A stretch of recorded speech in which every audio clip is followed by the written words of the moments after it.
In the spring of 1847, a physician named Dr. Augustus Levine documented something impossible in his private ledger, a ledger that would remain sealed in the New Orleans Municipal Archives for 132 years.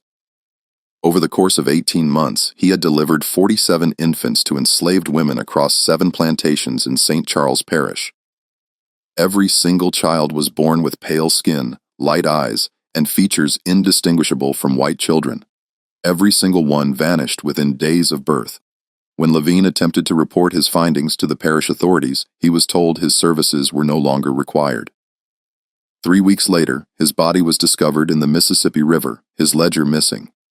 But the births didn't stop. They continued for another decade, spreading across Louisiana like a carefully orchestrated plague.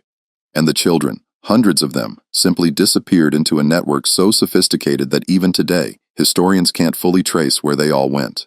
Before we continue with the story of Dr. Augustus Levine and the children who were never meant to exist, I need you to do something. If you're fascinated by dark historical mysteries that challenge everything we thought we knew about the past, hit that subscribe button and turn on notifications so you never miss a story like this. And I'm curious, where are you listening from right now? Drop your state or city in the comments below. Now let's uncover what really happened in those plantation houses along the river and why an entire system worked so hard to keep it hidden. The truth about those births would eventually surface, but not in the way anyone expected. It would take a fire, a desperate woman's confession, and a ledger that should have stayed lost forever. But before we can understand the network that stole these children, we need to understand the world that created it. A world where human beings were property, where fortunes were built on suffering, and where the color of a child's skin could determine whether they lived as enslaved or free. New Orleans in the 1840s was a city of contradictions, a place where French elegance collided with American ambition, where opera houses stood blocks away from slave markets, and where fortunes were made and lost on the backs of human beings treated as property. The city had become the wealthiest in the South, its prosperity built entirely on cotton, sugar, and the labor of enslaved people who outnumbered free whites in many parishes. The port of New Orleans was the 4th busiest in the world by 1840, with ships arriving daily from Europe, the Caribbean, and the American interior. Cotton bales stacked 20 feet high lined the wharves, waiting to be loaded onto vessels bound for Liverpool and Le Havre. Sugar barrels filled warehouses from the French Quarter to the American sector. And in the markets near the river, human beings stood on auction blocks sold to the highest bidder while their families watched helplessly. The city's population had exploded in the decades since the Louisiana Purchase. French Creoles, who had dominated the city for generations, now shared space with American businessmen, Irish and German immigrants, free people of color who formed their own distinct community, and the enslaved population that made all of it possible. The languages spoken on the streets were a babel of French, English, Spanish, German, and various African dialects.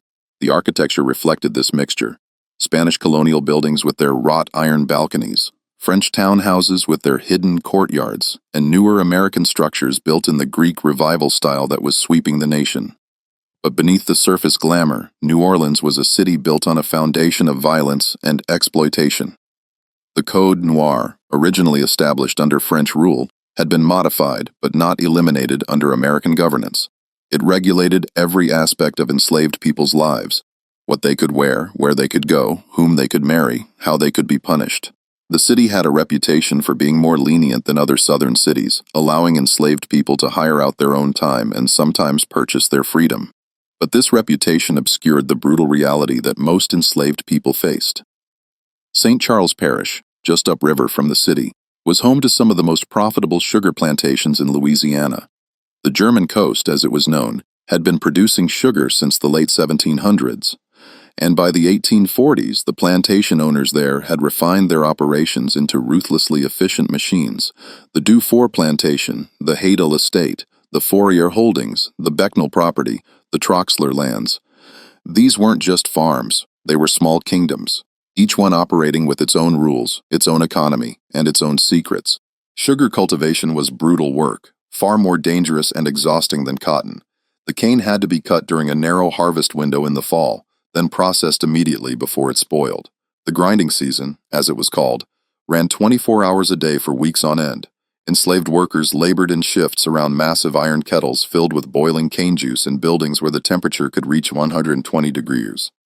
Accidents were common: hands crushed in the grinding machinery, bodies scalded by boiling syrup, workers collapsing from exhaustion and heat. The plantation owners who lived in the grand houses overlooking these operations were some of the wealthiest men in America. They traveled to Europe, sent their children to the finest schools, collected art and rare books, and considered themselves cultured gentlemen. Many of them genuinely believed that slavery was a benevolent institution, that they were caring for people who couldn't care for themselves, that the system was ordained by God and nature. But they also knew, though they rarely acknowledged it openly, that their wealth depended on absolute control over the people they enslaved. Any crack in that control, any suggestion that enslaved people were fully human with the same rights and desires as white people, threatened the entire system. Dr. Augustus Levine had come to New Orleans from Mobile in 1844, a young physician with excellent credentials from medical school in Philadelphia. He was 29 years old, unmarried, and ambitious. He'd hoped to establish a practice among the wealthy Creole families in the French Quarter. But like many young doctors, he found that the established physicians had those families locked down tight. The old medical families, the Mercier, the Labattes, the Souls, had been treating the Creole elite for generations, and they weren't about to let some newcomer from Alabama take their patients. So Levine did what many struggling doctors did. He took work where he could find it. Plantation medicine was unglamorous, but steady. The wealthy planters needed doctors to keep their enslaved workforce healthy enough to labor, and they paid reasonably well for house calls. It wasn't the prestigious practice Levine had dreamed of, but it was a living. He began making regular rounds to 5 plantations in St. Charles Parish, treating everything from fevers to injuries to childbirths. He kept meticulous records, as he'd been taught in medical school. Every patient, every symptom, every treatment went into his ledger. His professors in Philadelphia had emphasized the importance of documentation. Medicine was becoming more scientific, more systematic, and good records were essential for understanding disease patterns and treatment outcomes.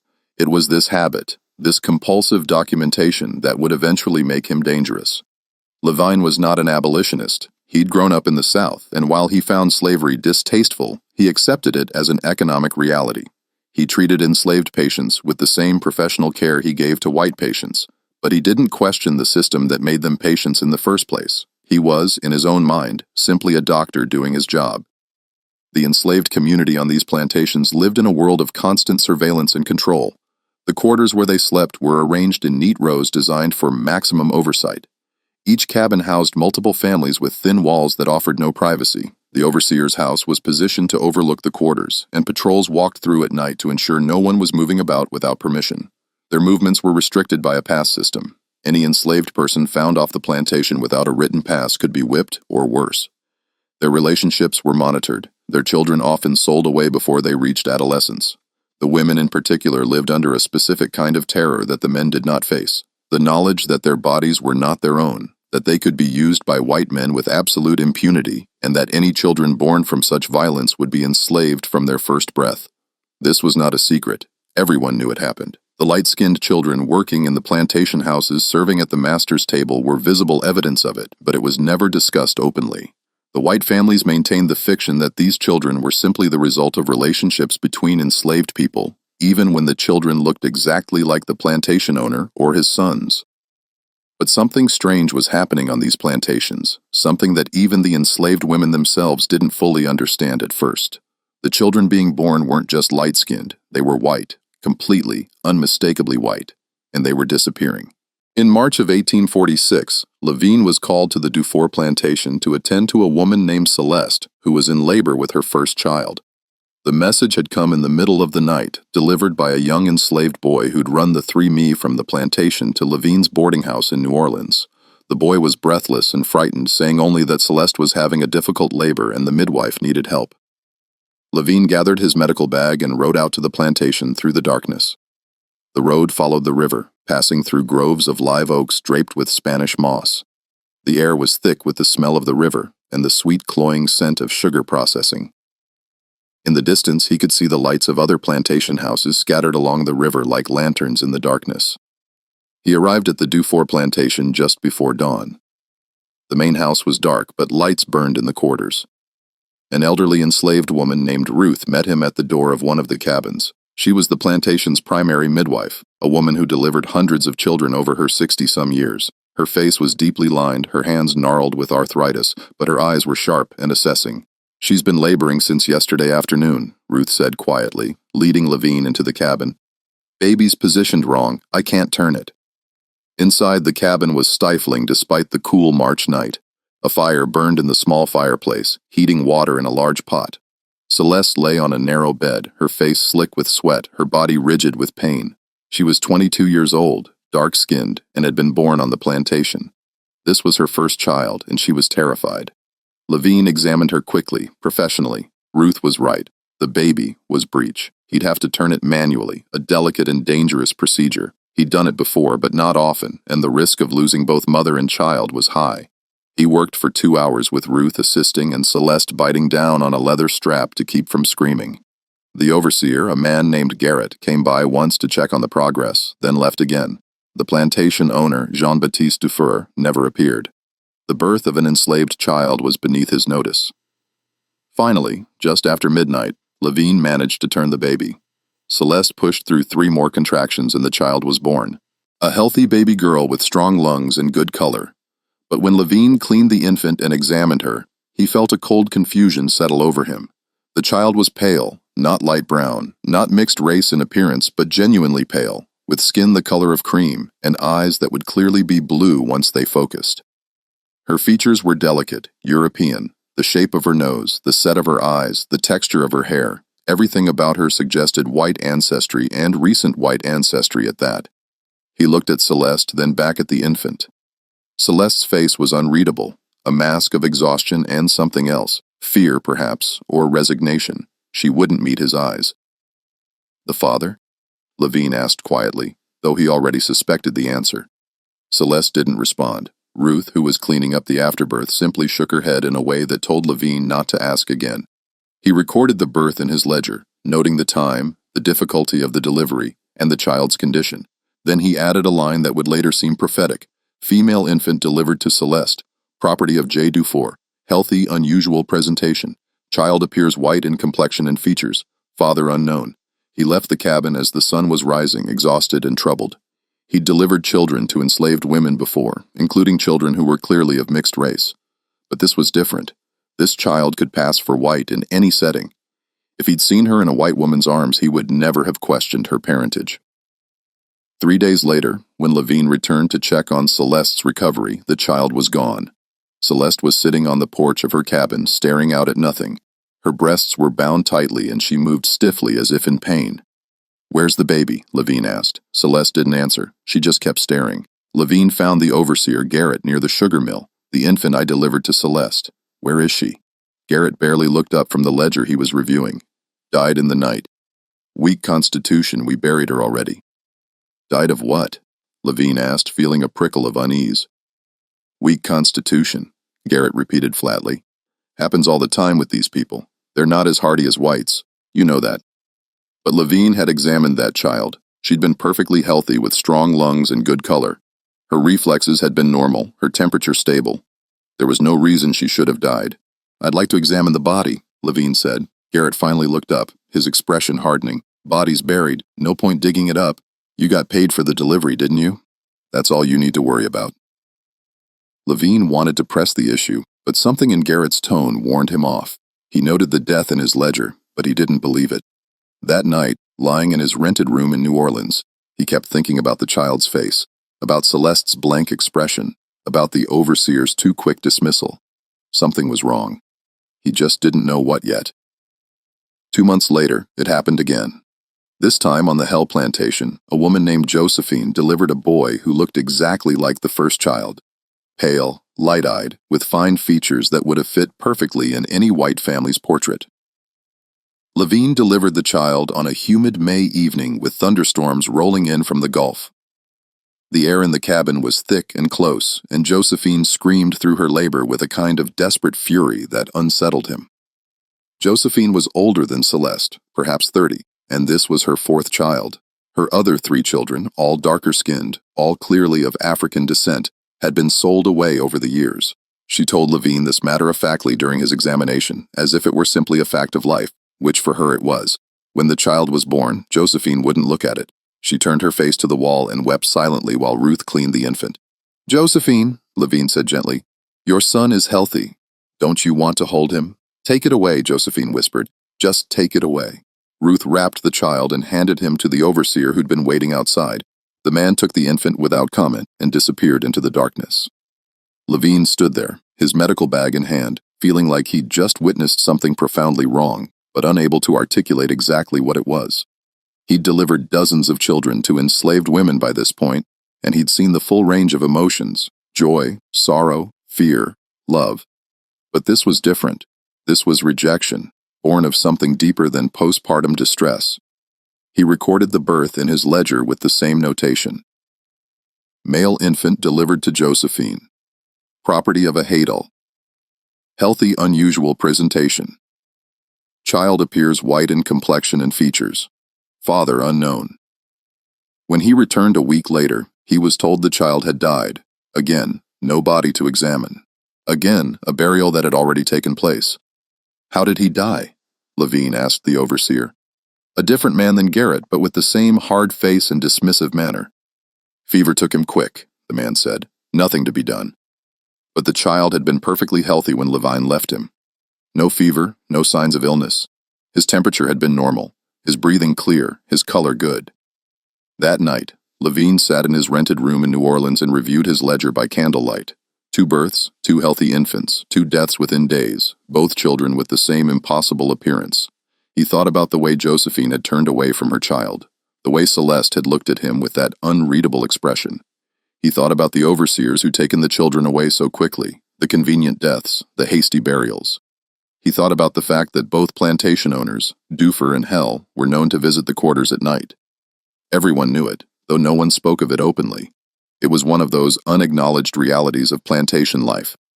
Something was very wrong. Over the next year, Levine delivered 12 more children with the same characteristics. 12 pale infants born to dark-skinned, enslaved women. 12 children who vanished within days, all officially recorded as dead from various causes: fever, weak constitution, failure to thrive, respiratory distress. But Levine had been trained to recognize patterns, and this was a pattern that defied medical explanation. Infant mortality was high among enslaved populations. Yes, poor nutrition, inadequate housing, and limited medical care all contributed to death rates that were 2 or 3 times higher than among white infants.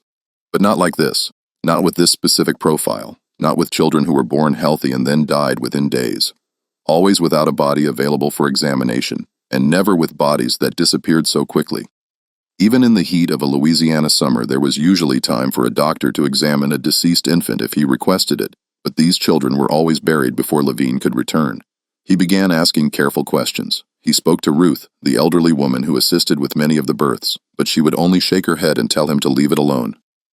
"You don't want to know," she said once when he pressed her. "Trust me, doctor, you don't want to know." "But the children are gone," Ruth interrupted. "That's all you need to understand. They're gone, and asking questions won't bring them back. It'll only bring trouble to you."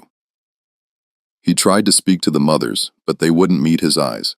When he asked about their children, they would simply say the child had died, repeating it like a rehearsed line. Their faces were blank, their voices flat. It was as if they'd been trained to give this response. The overseers grew increasingly hostile to his inquiries. One of them, a man named Dupré, who worked on the Fourier plantation, took Levine's side after he'd asked about a child who'd supposedly died. "Listen, doctor," DRI said, his voice low and threatening. "You're here to deliver babies and treat the sick. That's all. You're not here to ask questions about what happens after. You understand me? I'm just concerned about the high mortality rate. The mortality rate is none of your concern." Dupré interrupted. "These people have weak constitutions. Their babies die. That's just how it is. Now you can accept that and keep getting paid, or you can keep asking questions and find yourself without work. Your choice."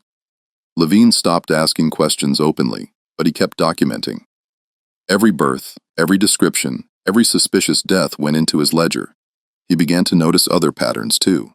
The births always happened at night. The overseers were always present, waiting outside the cabin. The mothers were always alone afterward. No family members allowed to visit. No other enslaved people permitted to see the child. And the children were always taken away by the overseer, never left with the mother even for a few hours. In September of 1847, he delivered his 47th such child, a girl born to a woman named Marie on the Fourier plantation. The child was perhaps the palest yet, with hair that would clearly be blonde once it grew in, and eyes that were already showing hints of green. Marie was different from the other mothers. She was younger, perhaps 19, and she'd been born in Haiti, brought to Louisiana after the revolution there. She spoke French with a Caribbean accent, and she had a fierce intelligence in her eyes that hadn't been beaten down yet. She held her daughter for exactly 3 minutes, whispering something in French that Levine couldn't quite hear. Then she looked directly at him, tears streaming down her face. "Please," Marie said in English, her accent thick but her words clear. "Please write it down.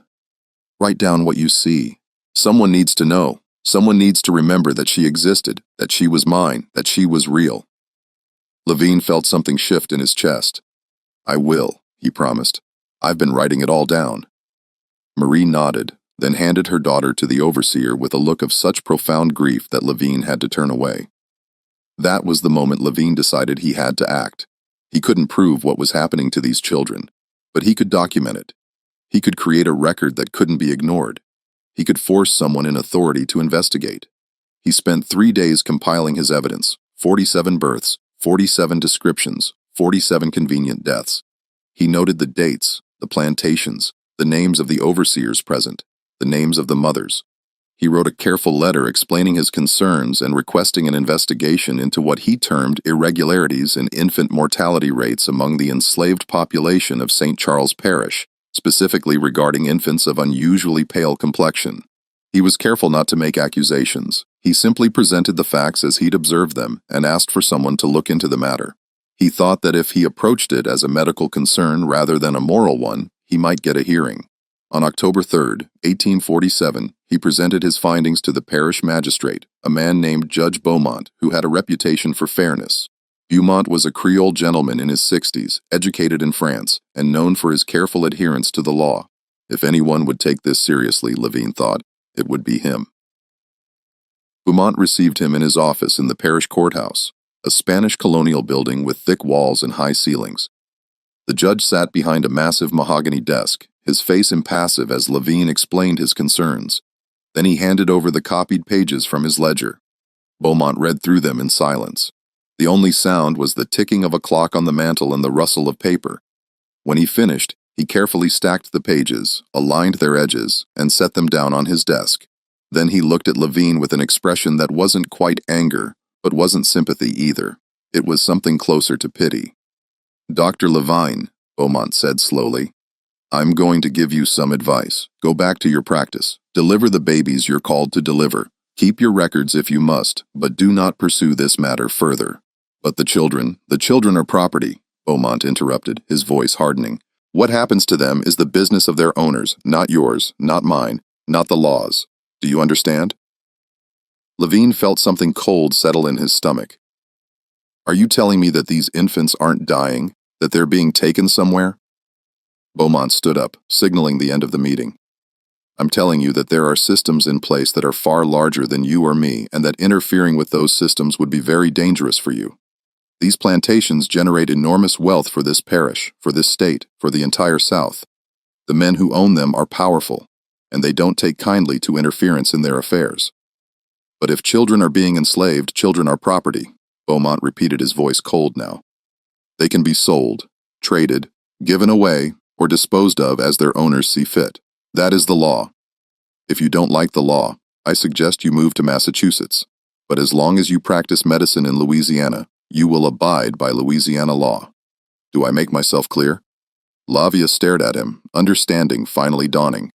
Beaumont knew he knew what was happening to the children, and he was part of it. Or at least he was protecting the people who were doing it.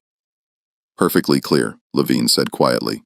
He left the courthouse with his copied pages, feeling sick. He'd been naive to think that presenting evidence would result in justice. The system wasn't designed for justice.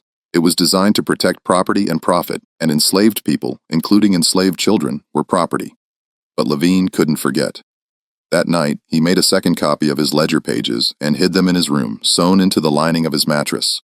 The original he kept with him at all times in a leather portfolio that he carried everywhere. He also wrote a letter to his sister in Mobile, a sister who had died of yellow fever when Levine was 12, a fact that anyone investigating him would quickly discover. In the letter, he detailed everything he'd learned and everything he suspected. He described the network as he understood it, named the people involved, and explained his fears for his own safety. Then he sealed the letter and hid it in his ledger between the pages documenting birth 32 and 33. 2 weeks later, he received a message that his services were no longer required on any of the St. Charles Parish plantations. No explanation was given. The message was delivered by a clerk from Judge Beaumont's office, and it was clear that this was not a request. Levine's income dropped by more than half. He tried to find other work, but word had spread that he was troublesome, that he asked too many questions. Other plantation owners wouldn't hire him. His practice in the city remained small. 3 weeks after that, on the evening of October 27, 1847, Dr. Augustus Lavinia left his boarding house to meet a colleague for dinner at a restaurant in the French Quarter. He was carrying his leather portfolio as always. He never arrived at the restaurant. His body was found the next morning caught in the pilings beneath a dock on the Mississippi River. The official cause of death was listed as accidental drowning, likely the result of intoxication. A bottle of whiskey was found near where his body had entered the water, and witnesses reported seeing a man matching Levine's description drinking alone at a tavern earlier that evening. His medical bag was found nearby, its contents scattered. His leather portfolio was gone. The landlady at his boarding house, when questioned by the police, said she'd seen 2 well-dressed men leaving his room the night he died. They'd told her they were colleagues of the doctor collecting his belongings for his family. She'd thought nothing of it at the time. They'd been polite, well-spoken, and had given her $1 for her trouble. When the police searched Levine's room, they found it had been thoroughly cleaned out. His clothes remained, but all his papers were gone. His medical books were still on the shelf, but any loose documents had been removed. The mattress had been slit open, the lining torn out. The hidden copy of his ledger pages was never found. Either the men had been thorough in their search, or the landlady had disposed of it herself after the police left, not understanding what it was. Dr. Augustus Levine was buried in St. Louis Cemetery No. 2 in an unmarked grave in the section reserved for paupers and strangers. He had no family in New Orleans to claim his body or his possessions. His few belongings were sold to pay his outstanding rent. Within a month, it was as if he'd never existed. But the births continued. In the years following Levine's death, the phenomenon he documented didn't stop. It accelerated across Louisiana, Mississippi, and Alabama. Enslaved women continued to give birth to children who looked white, and those children continued to disappear. The enslaved community knew what was happening, even if they couldn't speak about it openly. They had their own networks of information, whispered conversations in the quarters after dark. Warnings passed from plantation to plantation by enslaved people who were hired out or sent on errands. The women who'd given birth to these pale children carried a specific kind of grief, a loss that was different from having a child sold away to another plantation.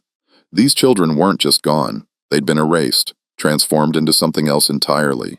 And the mothers knew, though they could never say it aloud, that their children were out there somewhere living as white, never knowing where they came from, because that's what was actually happening to them. They weren't dying. They were being sold as white children. The system was breathtakingly simple and absolutely monstrous.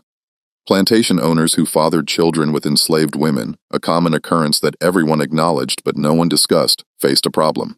These children were legally enslaved, property like their mothers. But if they looked white, if there was no visible trace of African ancestry, they were a visible reminder of the rape and exploitation at the heart of the slave system. They were embarrassing. They complicated the racial hierarchy that the entire Southern economy depended on. A child who looked white but was legally enslaved raised uncomfortable questions. If this child could be enslaved, what did that say about the supposed natural differences between races? If white-appearing children could be born to enslaved mothers, didn't that suggest that the racial categories everyone took for granted were more fluid than anyone wanted to admit? But these children were also valuable. A healthy white child could be sold for 10 times what an enslaved infant would bring. And if the child looked white enough, if there was no visible trace of African ancestry, then who would ever know? So a network developed, doctors, midwives, lawyers, and traders who specialized in this particular transaction. The children would be taken within days of birth before the mothers could form attachments, before anyone outside the plantation could see them. False death certificates would be filed, and the infants would be transported to cities, New Orleans, Mobile, Charleston, Richmond, where they'd be placed with white families who wanted children but couldn't have them, or who were willing to look the other way about a child's origins in exchange for a lower price than a legal adoption would cost. The network had existed in some form since the earliest days of slavery in Louisiana, but it had become more organized and sophisticated by the 1840s.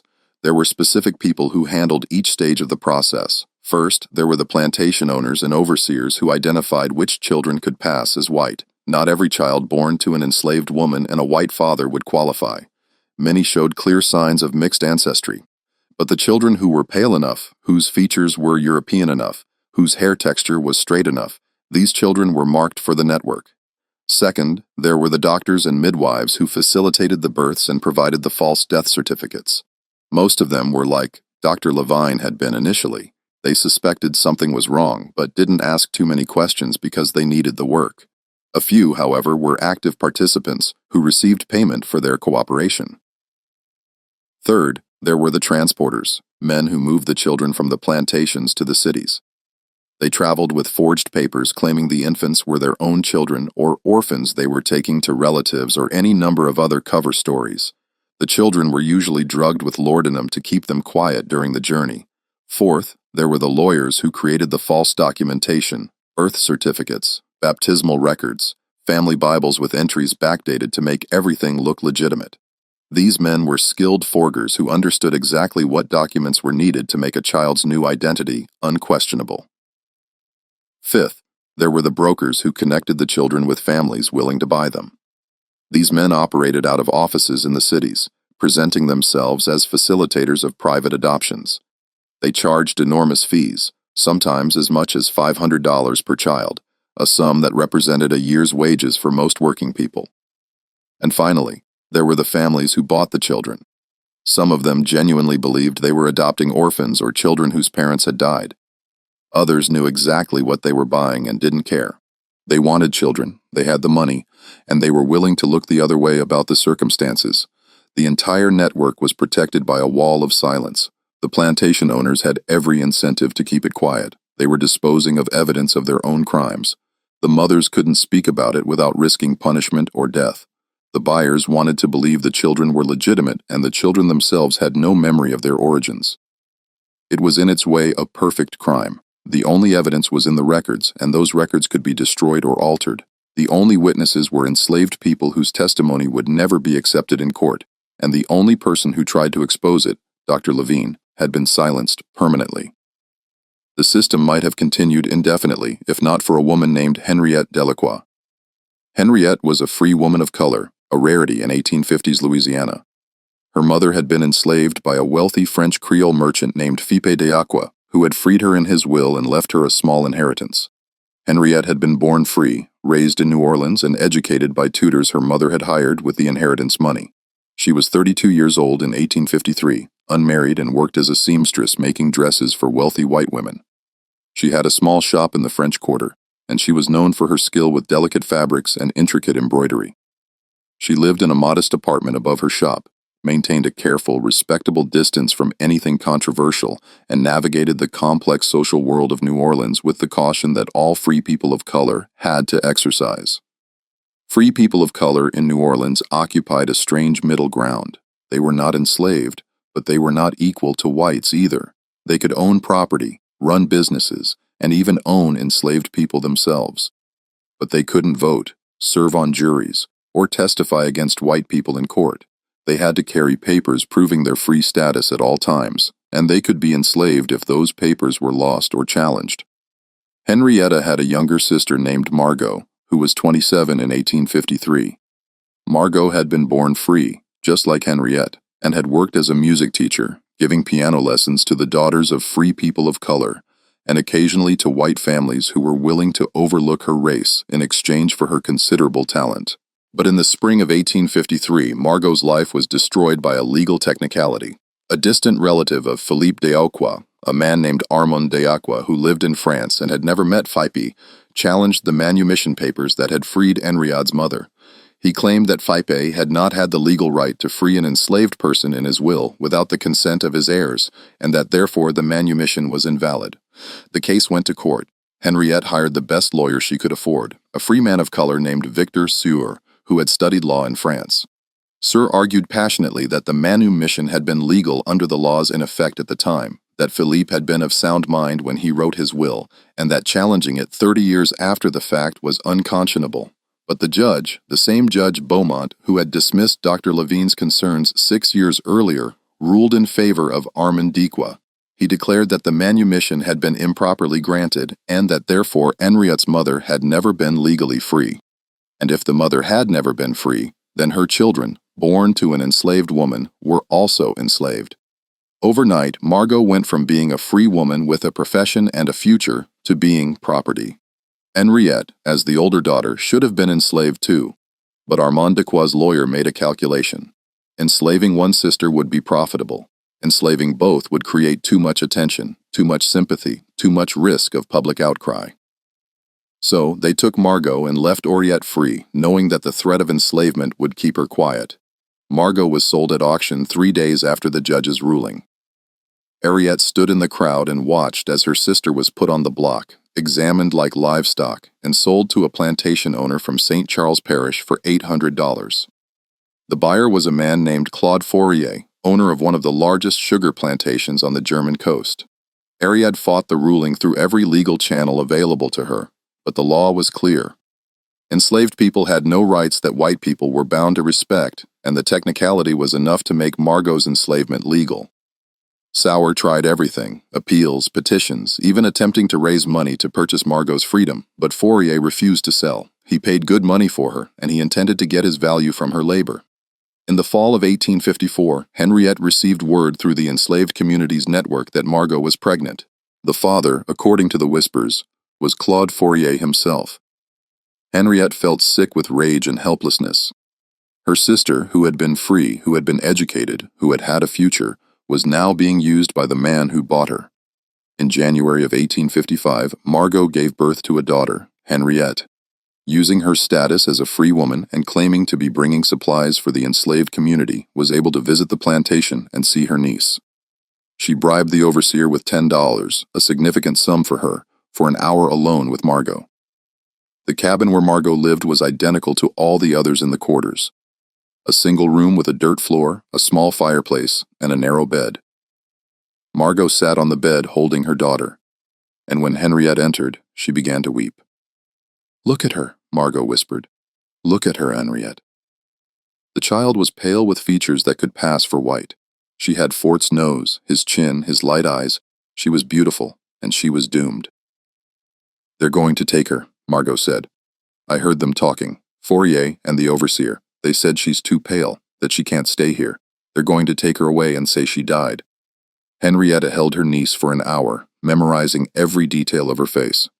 The tiny fingers, the soft hair, the way she made small sounds in her sleep. She whispered promises she knew she couldn't keep, told the child about her mother's real life, about the music and the freedom that should have been hers. 3 days later, Henriette received word that the child had died of fever.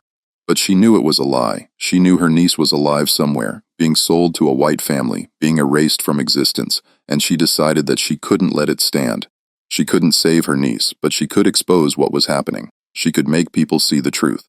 So, she began to investigate. She used her connections in the free black community, her relationships with enslaved people who worked in white households, her access to white spaces as a seamstress who entered wealthy homes to fit dresses and take measurements. She asked careful questions. She listened to rumors. She pieced together fragments of information that individually meant nothing, but together formed a pattern. It took her 2 years to understand what was happening. 2 years of gathering evidence, of tracking down women who'd lost pale children, of finding the midwives and doctors who facilitated the transfers, of identifying the lawyers who forged documents and the brokers who sold the children. She learned about the network in detail, how it operated, who was involved, how much money changed hands. She discovered that it wasn't just happening in Louisiana. The practice extended across the entire South, anywhere that enslaved women gave birth to children who could pass as white. She found evidence of children being sent to California, to Texas, even to Europe. And in the summer of 1856, she found her niece. The child was living with a wealthy white family in the Garden District, being raised as their daughter. Her name was now Charlotte Beaumont, the same last name as the judge who'd ruled against Margot's freedom and dismissed Dr. Levine's concerns. She was 18 months old, healthy, and had no idea that her mother was enslaved on a plantation upriver, grieving for a child she'd been told was dead. Henriette stood across the street from the Beaumont house and watched Charlotte play in the garden with her nurse. The house was a Greek revival mansion with massive white columns and a garden full of roses and camellias. Charlotte chased a ball across the lawn, laughing while the nurse followed behind her. She was dressed in a white linen dress with pink ribbons, her hair tied back with a matching bow. Henriette felt something break inside her chest. This child, her niece, her sister's daughter, would grow up in luxury, never knowing where she came from. She would be raised as white, marry white, have white children. The connection to Margot would be severed completely, and Margot would spend the rest of her life enslaved, grieving for a daughter who was alive, but might as well be dead. Henriette couldn't reclaim Charlotte. The law wouldn't allow it, wouldn't? Even if she could prove the child's origins, and she had no legal proof, only the word of enslaved people whose testimony wouldn't be accepted in court. It would only result in Charlotte being re-enslaved, not returned to Margot. The system was designed to prevent exactly this kind of revelation. But Henriette could expose it. She could make people see what was happening. She could create a record that couldn't be ignored. She began documenting everything she'd learned. She wrote down names, dates, locations. She tracked down other children who'd been sold into white families. She found 12 in New Orleans alone, and she suspected there were dozens more across the South. She interviewed mothers who'd lost children, recording their stories in careful detail. She spoke to midwives who'd been pressured to provide false death certificates. She found a doctor who'd been part of the network but had grown disgusted with it and was willing to talk as long as his name wasn't used. She compiled a dossier that was damning in its detail. It named plantation owners, lawyers, brokers, and families who'd bought children. It described the process from beginning to end. It estimated that hundreds of children had been stolen and sold as white over the past 2 decades. In March of 1857, she took her evidence to a newspaper editor named Thomas Whitfield, who ran a small abolitionist paper called The Liberator's Voice that operated on the edge of legality. Whitfield was a white man from Pennsylvania who'd moved to New Orleans in 1855, driven by a genuine commitment to ending slavery. His paper was constantly under threat of being shut down, and he'd been arrested twice for publishing incendiary material. Whitfield read through Henriette's documentation with growing horror. When he finished, he sat back in his chair and stared at her. "If we publish this," he said slowly, "they'll shut us down. They might do worse. They killed that doctor, didn't they? The one you mentioned in your notes?" "Yes," Henriette said. "They killed him, and they'll kill me if they find out what I know. But someone has to tell the truth. These children deserve to have their stories told. Their mothers deserve to be acknowledged." Whitfield was quiet for a long moment. Then he nodded. "Give me 2 weeks to verify what I can. I'll send someone to check the parish records, see if the death certificates match your information. Then we'll run it. Front page. The whole story." But they never got the chance. Just when we thought we'd seen it all, the horror in New Orleans intensifies. If this story is giving you chills, share this video with a friend who loves dark mysteries. Hit that like button to support our content. And don't forget to subscribe to never miss stories like this. Let's discover together what happens next. On March 15, 1857, 6 days before Whitfield's paper was scheduled to publish Henriette's exposé, a fire broke out in the building that housed his printing press. The fire started at 2 o'clock in the morning when no one should have been in the building, and it burned hot and fast with an intensity that suggested accelerants had been used. By the time the volunteer fire brigade arrived, the entire structure was engulfed. The building was in the American sector near the docks in an area of warehouses and workshops. The fire spread to 2 adjacent buildings before it could be contained, destroying a cooperage and a tobacco warehouse in addition to the printing press. Thomas Whitfield's body was found in the ruins the next morning. He'd apparently returned to the office late at night. Neighbors reported seeing a light in the windows around midnight and been trapped when the fire started. His body was so badly burned that he could only be identified by the watch he'd been wearing, a distinctive silver piece that his wife recognized. The official investigation concluded that a lamp had been knocked over, igniting the paper and chemicals used in the printing process. It was ruled an accidental death, and the case was closed within a week. All of Whitfield's files were destroyed, including everything Urat had given him. Henriette herself disappeared 3 days after the fire. Her shop was found locked, her apartment empty, her clothes were still in the wardrobe, her dishes still in the cupboard, but she was gone. The money she kept hidden in a tin under her floorboards, nearly $200, her life savings, was gone too. Some people said she'd fled north, terrified that whoever killed Whitfield would come for her next. Others whispered that she'd met the same fate as Dr. Levine, her body dumped in the river where it would never be found. A few suggested that she'd been enslaved like her sister and sold away to a distant plantation where no one would recognize her. The truth was more complicated. Henriette had been warned. The morning after the fire, she'd found a note slipped under her door. It was written on expensive paper in an educated hand, and it contained no threats, no explanations, just 4 words. Leave now or die. She'd taken the warning seriously. She'd packed a small bag with clothes, money, and a second copy of her documentation. She'd learned from Dr. Levine's mistake and made copies of everything. She'd walked out of New Orleans that same day, leaving everything else behind. She'd made her way north through a network of abolitionists and free black communities, moving from safe house to safe house, never staying anywhere long enough to be traced. She'd traveled by riverboat to Memphis, then overland to Louisville, then by train to Cincinnati. From there, she'd continued north to Cleveland, then east to Philadelphia. By the summer of 1857, Henriette had made it to Philadelphia, where she was using a different name, Henriette Dubois, and trying to build a new life in a city where no one knew her history. She found work as a seamstress again, though she had to start over, building a new clientele from nothing. But she couldn't let go of what she'd learned. She couldn't forget Charlotte or Margot or the dozens of other children who'd been stolen and transformed. She couldn't stop thinking about the mothers who were still grieving, still living with the knowledge that their children were alive somewhere but lost to them forever. She tried to interest northern newspapers in the story, but they were focused on bigger battles. The Kansas-Nebraska Act, the Dred Scott decision, the growing tensions between North and South that everyone could see were leading toward war. The story of enslaved children being sold as white was too specific, too complicated, too easy to dismiss as unverifiable rumor. Do you have proof? Editors would ask her. Do you have documents? Witnesses who will testify? She had documents, but they were copies of records that had been destroyed. She had witnesses, but they were enslaved people whose testimony wouldn't be accepted in any court. She had her own observations, but she was a black woman, and her word alone wasn't enough. But Henriette kept trying. She refined her documentation, tracked down more cases, built an increasingly comprehensive picture of the network.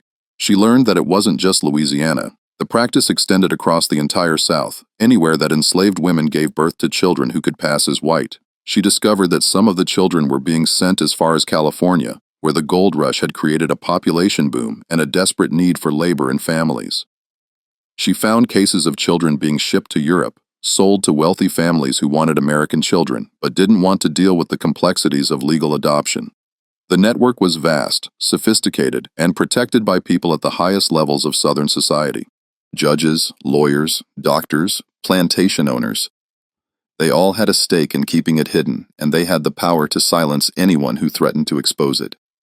In 1858, Henriette finally found someone willing to help her. A Quaker abolitionist named Rebecca Morris read through Henriette's documentation and immediately understood its significance. Rebecca was a woman in her 50s, a widow who devoted her life to the abolitionist cause. She was part of a network of Quakers who were documenting the horrors of slavery for a book that would eventually be published in London, beyond the reach of Southern legal systems. The book was intended to sway British public opinion against slavery and pressure the British government to support abolition in America. This isn't just about slavery, Rebecca said, sitting in her parlor in Philadelphia with Henriette's papers spread across the table. This is about the lie at the heart of the entire system. They claim that race is fixed, that you can look at someone and know their ancestry, that white and black are separate and distinct categories ordained by God and nature. But if enslaved children can be sold as white, if they can grow up and have white children and no one ever knows the difference, then the whole racial hierarchy is a fiction. Exactly. Henriette said, that's why they'll kill to keep it secret. Because if people understand that race isn't fixed, that it's something that can be changed, or hidden or manipulated, then the entire justification for slavery falls apart. Rebecca was part of a network of abolitionists who were documenting the horrors of slavery for a book that would eventually be published in London. She convinced Henriette to let her include the story in that documentation. They worked together for months refining the narrative, verifying what details they could, and preparing the manuscript. Rebecca had connections to British publishers who were sympathetic to the abolitionist cause, and she was confident that the book would be published and widely distributed. But even as they worked on the manuscript, the network was adapting. Word had spread about Henriette's investigation, about the near miss with Whitfield's newspaper, about the documentation that had nearly been published. The people running the operation became more careful. They moved the children farther away, destroyed records more thoroughly, and eliminated anyone who asked too many questions. In St. Charles Parish, the births continued, but now the children disappeared even faster. Within hours instead of days, the mothers were sometimes sold away immediately after giving birth, scattered to plantations across the South, where they couldn't compare stories or organize resistance. The system was tightening, becoming more efficient and more brutal. The network had learned from its near exposure, and it was taking steps to ensure that it would never be threatened again. And then the Civil War began, and everything changed. The war changed everything and nothing. The network of child trafficking continued even as armies marched across the South, even as plantations burned and enslaved people fled to Union lines. In some ways, the chaos made it easier. Records were destroyed in the fighting, families were displaced, and in the confusion, a pale child could be moved from one place to another with even less scrutiny than before. But the war also created new problems for the network. Union forces occupying Louisiana began investigating reports of irregularities in plantation records. Freedmen's Bureau agents tasked with reuniting families separated by slavery started asking questions about children who'd supposedly died but whose bodies were never properly documented.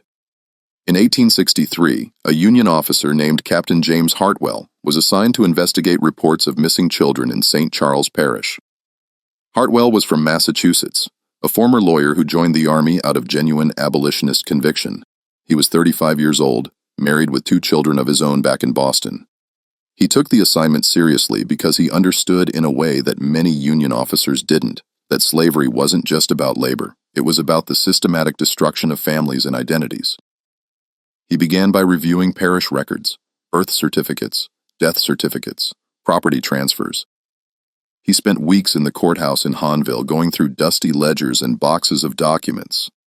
He noticed the same pattern that Dr. Levine had documented 16 years earlier: an unusually high number of infant deaths among enslaved populations with almost no bodies available for examination and no clear causes of death. The death certificates were suspiciously uniform. Fever was the most common cause listed, followed by weak constitution and failure to thrive. But there were no details, no descriptions of symptoms, no records of treatment attempted, just a name, a date, and a cause of death. Hartwell cross-referenced the death certificates with plantation records and found more irregularities. In several cases, children who'd supposedly died were still listed in plantation inventories months or even years later, suggesting that the records had been altered or that different children were being recorded under the same names. He interviewed formerly enslaved people who'd fled to Union lines. Many were reluctant to talk, afraid that speaking about the children would somehow endanger them further. But slowly, Hartwell pieced together the story. An elderly woman named Ruth, the same Ruth who'd assisted Dr. Levine, told him everything. She was dying of consumption, coughing blood into a handkerchief as she spoke, and she said she wanted someone to know the truth before she passed. "I helped deliver more than 200 babies in my life," Ruth said, her voice barely above a whisper. "And I watched dozens of them disappear. The pale ones, the ones who looked white. They'd be born, and I'd clean them and wrap them. And then the overseer would take them away. The mothers would cry, but there was nothing they could do. Nothing any of us could do." "Where did the children go?" Hartwell asked. "I don't know for certain," Ruth said, "but I heard things. The overseers would talk sometimes when they thought we couldn't hear. They'd talk about families in the city who wanted children, about lawyers who could make papers, about how much money each child was worth, hundreds of dollars sometimes, more than I'd ever seen in my life." "Do you remember any names? Any specific people involved?" Ruth named names. Plantation owners, overseers, a doctor who'd replaced Levine after he died, a lawyer in New Orleans who specialized in private adoptions. She provided dates, described the process as she understood it, and told Hartwell about the mothers who were still alive, still grieving for babies they'd been told were dead. "They took hundreds of children," Ruth told Hartwell. "Hundreds. And those children are out there somewhere, living as white, never knowing where they came from.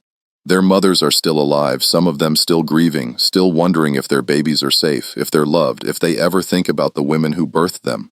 Hartwell was horrified. He immediately began compiling a report for his superiors, documenting what he'd learned and recommending a full investigation. He wanted to track down the children, reunite them with their mothers if possible, and prosecute the people who'd been running the network. But before he could submit the report, he received orders transferring him to Virginia. The transfer was sudden, unexpected, and came with a clear message from his commanding officer. "Drop the investigation. There are bigger battles to fight," Colonel Morrison told him when Hartwell protested. "We're trying to win a war and hold the Union together. We can't afford to open up something this complicated right now."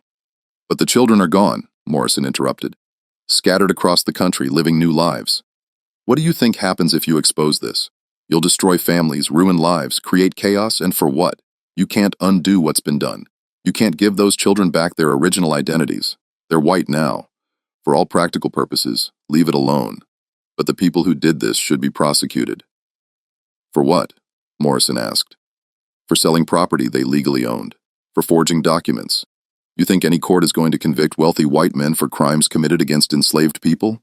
Even if we win this war, even if we abolish slavery, you think anyone is going to care about what happened to a few hundred children?"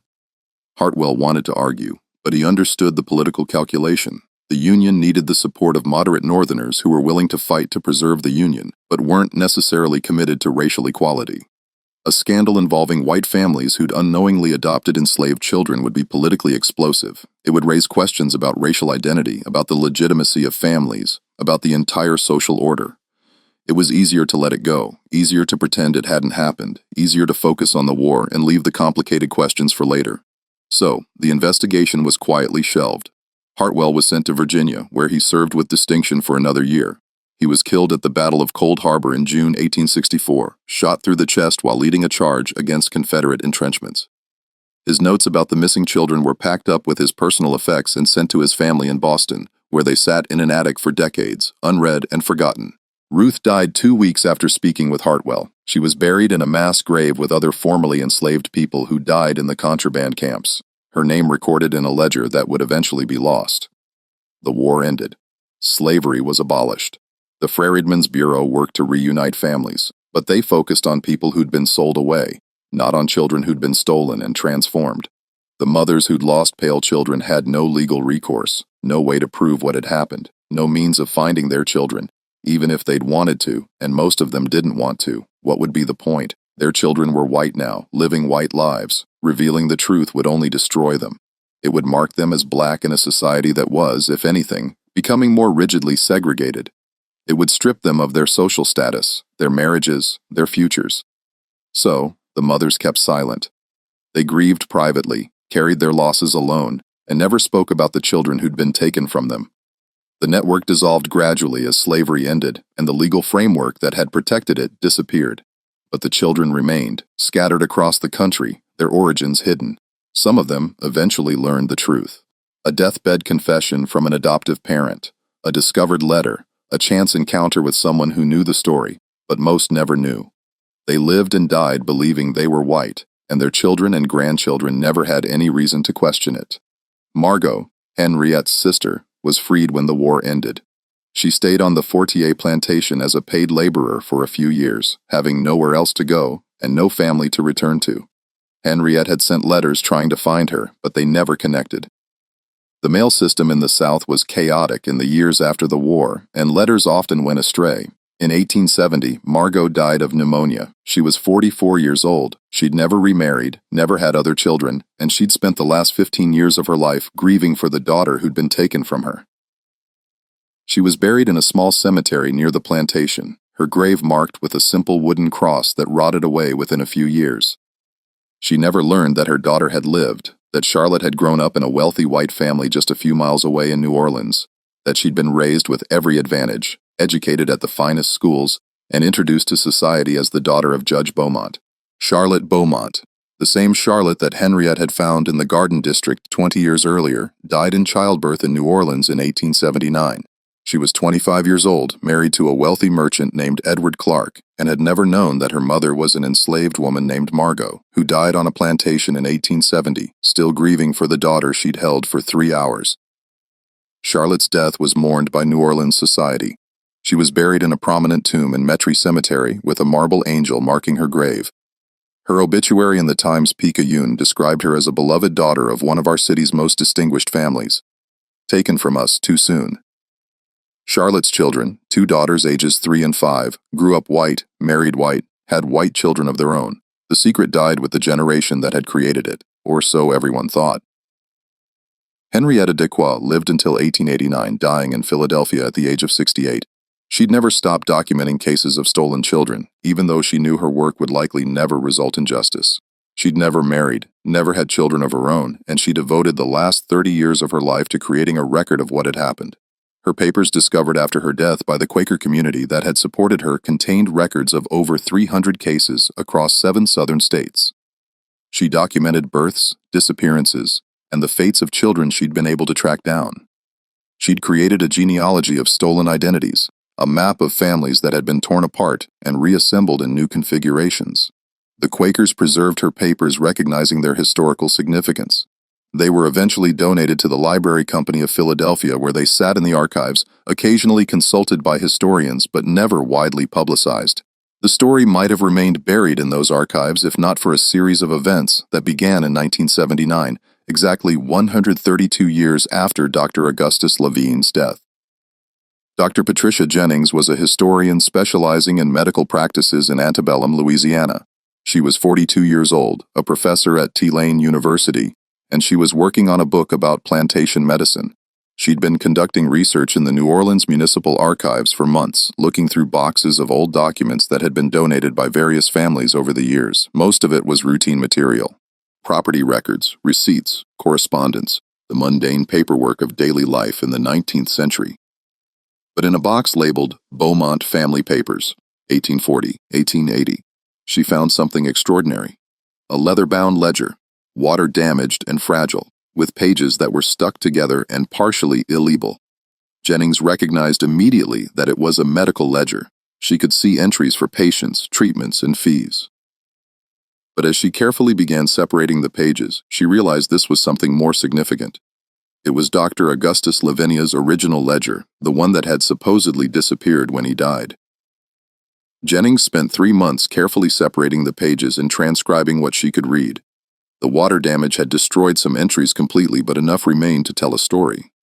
47 births, 47 descriptions of pale children born to enslaved women, 47 suspicious deaths. But there was more. Tucked between the pages, she found letters. Letters from Levine to Judge Beaumont pleading for an investigation. Letters from Beaumont to Levine warning him to stop asking questions.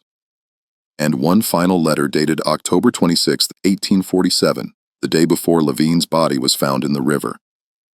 The letter was addressed to my dear sister Margaret. Though Jennings's research revealed that Levine's only sister had died in childhood, it was clearly a precaution. If the letter was intercepted, it would appear to be personal correspondence, not evidence of a crime. In the letter, Lavinia described everything he'd learned. He named the plantation owners involved, the overseers who facilitated the transfers, the lawyers who forged documents. He described the network in detail, including the fact that Judge Beaumont himself was one of the primary organizers. I have documented 47 cases, Levine wrote, but I believe there are many more. This is not an isolated practice, but a systematic operation involving some of the wealthiest and most powerful men in Louisiana.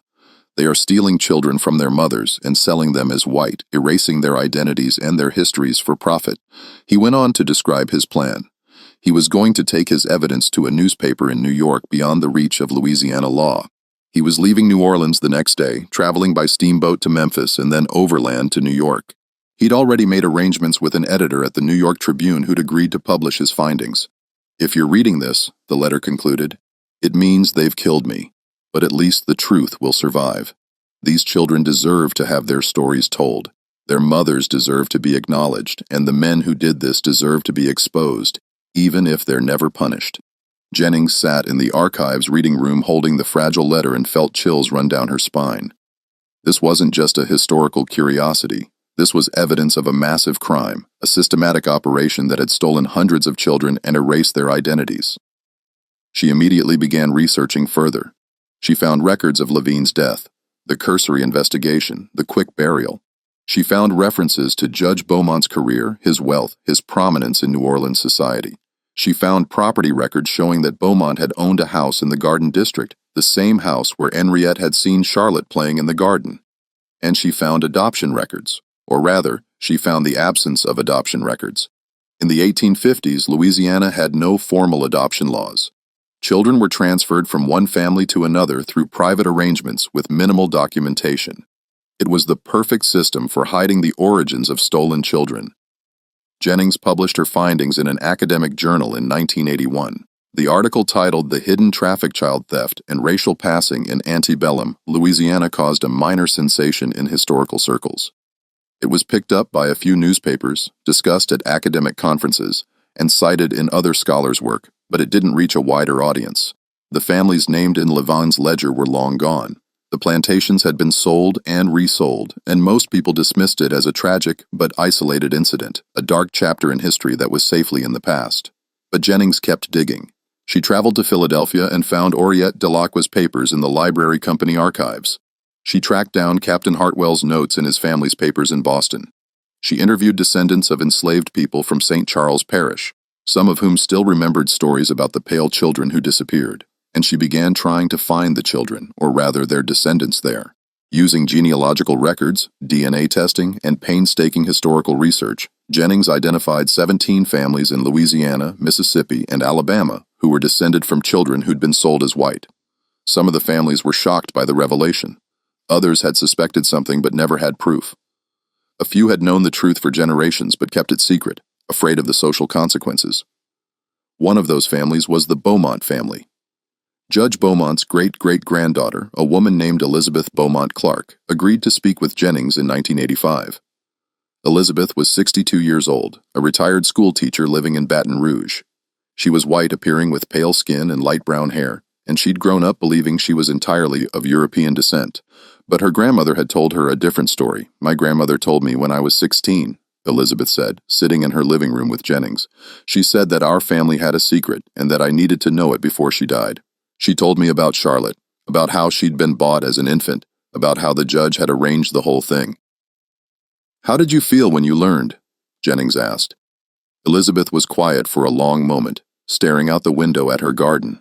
"I felt like my entire identity was a lie," she finally said. "I'd grown up thinking I knew who I was, where I came from. I'd been taught about my family history, about our French and Spanish ancestors, about our place in New Orleans society.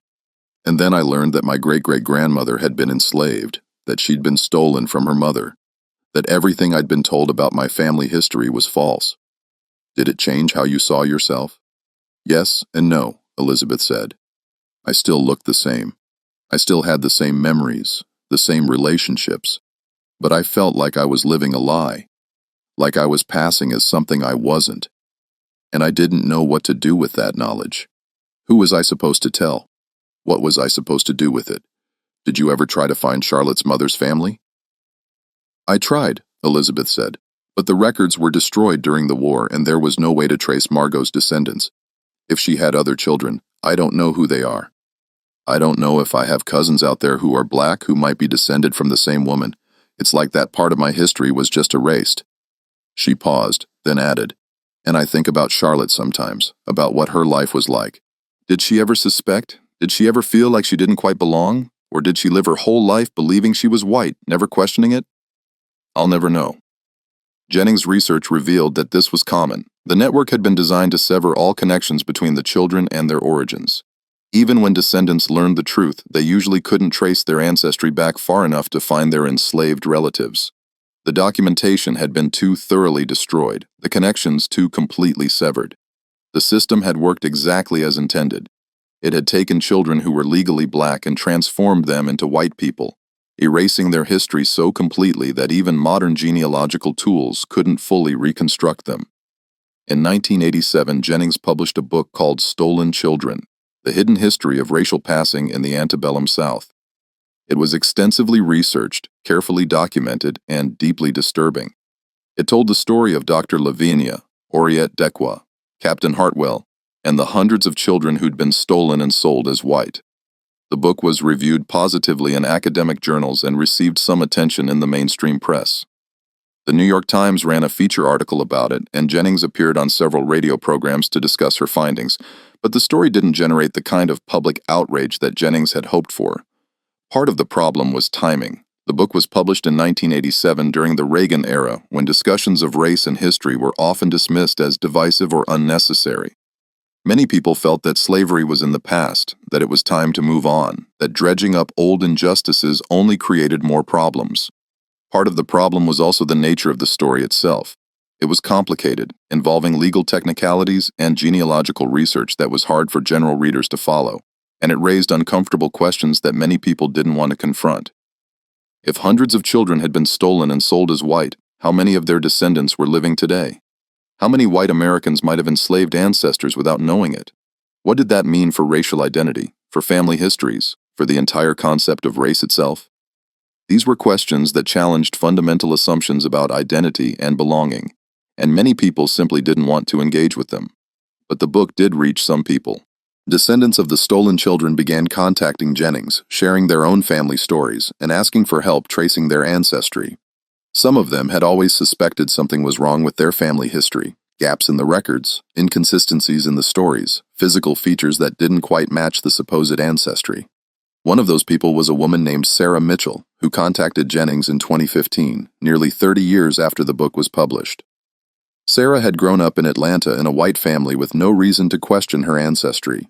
But when she'd done a DNA test out of curiosity, the results had shown a small but unmistakable percentage of African ancestry, about 12%, suggesting that one of her great-great-grandparents had been of African descent. She'd dismissed it at first as an error or a distant ancestor she didn't know about, but then she'd started researching her family history and found gaps in the records. Her great-great-grandmother had appeared in New Orleans in 1855 as a young child with no clear documentation of her birth or parentage.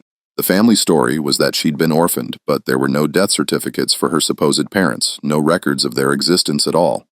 Sarah spent 2 years tracing the records, working with genealogists and historians, and eventually she found her great-great-great-grandmother's name in Dr. Levine's ledger. The child had been born to an enslaved woman named Josephine on the Hadel plantation in May of 1847.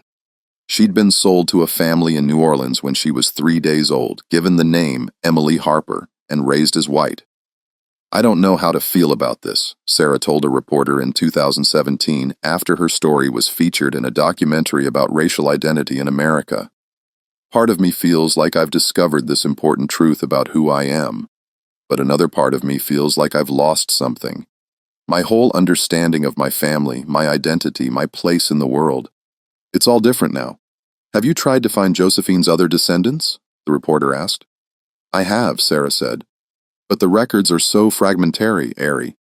I know Josephine had other children before the one who became Emily Harper, but they were all sold away. I don't know where they went or what happened to them. I've connected with a few people who might be distant cousins, but we can't prove it. The documentation just doesn't exist." She paused, then added, "And I can't even find Josephine's descendants, if she had any others. That part of my family is just gone, erased, and I'll never be able to recover it." Sarah's story was featured in a documentary about racial identity in America that aired on PBS in 2018. The documentary explored the legacy of slavery and the ways that racial categories had been constructed and maintained through law and custom. Sarah's story was one of several case studies, and it reached a wider audience than Jennings's book ever had. After the documentary aired, dozens of people contacted the producers, saying they'd found similar gaps in their family histories, similar unexplained DNA results, similar stories of children who'd appeared with no clear origins. Some of them had been researching their ancestry for years, trying to understand the inconsistencies in their family stories. Others had only recently begun to question their identities after taking DNA tests. The documentary estimated that there could be hundreds of thousands of Americans who are descended from children who were stolen and sold as white, most of them with no idea of their true ancestry. The network had been so effective, so thorough in its eraser of records and identities that the full scope of it may never be known. Dr. Patricia Jennings died in 2003, still working on a follow-up book that would expand her research to other southern states. She'd identified over 200 cases of children who'd been sold as white, and she suspected there were thousands more that had left no paper trail at all. Her research papers were donated to Tulane University, where they remain available to scholars studying the history of slavery and racial identity in America. The collection includes copies of Dr. Levine's ledger, Henriette Delcoir's documentation, Captain Hartwell's notes, and hundreds of pages of Jennings' own research, interviews, genealogical charts, analysis of parish records, and correspondence with descendants of the stolen children in St. Charles Parish. There's a small museum now dedicated to the history of slavery in Louisiana. It's housed in a restored plantation building, and it tells the story of the people who were enslaved there, the work they did, and the lives they lived. In one corner, there's an exhibit about Dr. Augustus Levine and the children he tried to save. It includes copies of pages from his ledger, photographs of the plantations where the births occurred, and a list of names: the mothers who lost children, the children who were stolen, the families who bought them. The exhibit ends with a question printed on the wall in large letters. How many more stories like this are hidden in our history? How many more children were erased? How many more families were destroyed by a system that treated human beings as property? There's no answer provided, just the question hanging in the air, waiting for visitors to grapple with. The museum also includes a memorial wall with the names of the mothers who lost children. The names were compiled from Dr. Levine's ledger and Henriette Cross documentation and parish records. There are over 300 names on the wall, each one representing a woman who gave birth to a child who was stolen and sold as white. Celeste, Josephine, Marie, Margot, Ruth, and hundreds of others whose names have been lost to history. Visitors to the museum often stand in front of the wall for a long time, reading the names, trying to imagine the lives behind them. Some people cry, some people take photographs, some people just stand in silence, bearing witness to a crime that was never prosecuted, a grief that was never acknowledged. The story of the Pale Children of New Orleans is a reminder that history isn't just about the past. It's about the present, about the ways that old crimes continue to shape our world in ways we can't always see. It's about the identities that were stolen, the families that were destroyed, and the truth that was buried so deep that even now we're still digging it up. The network that stole those children was a product of slavery, but its effects rippled forward through generations, creating a hidden web of ancestry that even modern DNA testing can't fully untangle. The children who were sold as white had children who had children who had children. And somewhere in America today, there are people who have no idea that their great-great-grandparents were born enslaved in Louisiana plantation cabins. They grew up believing they were white. They married white. They had white children. They lived their entire lives without ever knowing the truth about where they came from. And in most cases, they'll never know. The documentation has been destroyed, the connections severed, the truth buried too deep to recover. But the truth exists even when we can't see it. The mothers existed, the children existed, the grief existed, and the crime existed even though no one was ever punished for it. This mystery shows us that the cruelest aspects of slavery weren't always the most visible ones. Sometimes the cruelty was in the erasure, in the systematic destruction of identity and family, in the creation of a lie so complete that it became indistinguishable from truth. The children who were stolen didn't just lose their freedom. They lost their histories, their identities, their connections to the people who loved them. They were transformed into something they weren't, and they never even knew it had happened. And their mothers lived with that knowledge for the rest of their lives. They knew their children were alive somewhere, living as white, never knowing where they came from. They knew they would never see them again, never hold them, never tell them the truth. They carried that grief silently because speaking about it would only bring punishment. The system that created this horror was designed to be invisible, to operate in the shadows, to leave no trace. And it almost succeeded. If not for Dr. Levine's compulsive documentation, if not for Henriette Dioqua's determination, if not for Captain Hartwell's investigation, if not for Dr. Jennings' research, the story might have been lost completely. But the truth survived. Not intact, not complete, but enough to tell us what happened. Enough to honor the mothers who lost their children. Enough to acknowledge the children who were stolen. Enough to remind us that history is full of crimes that were never punished, injustices that were never corrected, and truths that were buried but never completely destroyed. What do you think of this story? Do you believe everything was revealed? How many more children do you think were stolen and sold as white? How many descendants of those children are living today with no idea of their true ancestry?